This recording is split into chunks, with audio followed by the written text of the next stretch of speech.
Defense Secretary Pete Hegseth saying that the Pentagon has just launched retaliatory strikes on ISIS targets in Syria in response to an attack that killed American troops last weekend.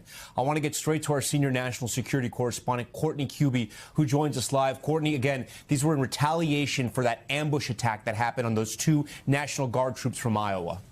Yeah, that's right. Just about a week ago, we heard that news, the ambush near Palmyra, which is in central Syria. It's not too far from where the U.S. actually has a military garrison there in southern Syria known as Atanf. But Secretary of Defense Pete Hegseth today announcing via social media the beginning of what he called Operation Hawkeye Strike.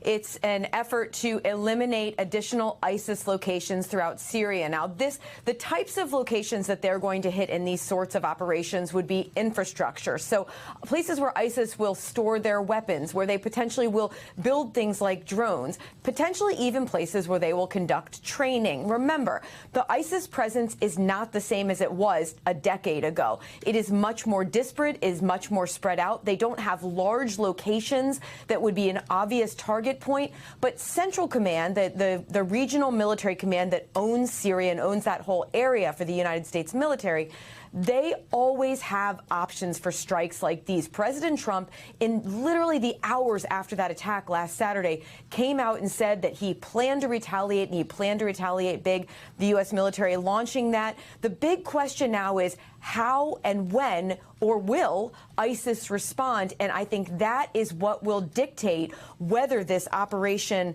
Hawkeye Strike ends today or whether it continues for a matter of days or even weeks, Tom. But Courtney, these initial strikes are not just one and done, right? It seems to be a little bit more widespread than we thought. It is. I mean, it's the similar kind of locations and targets that we would expect in something like this. So, again, infrastructure, weapons caches, that sort of thing.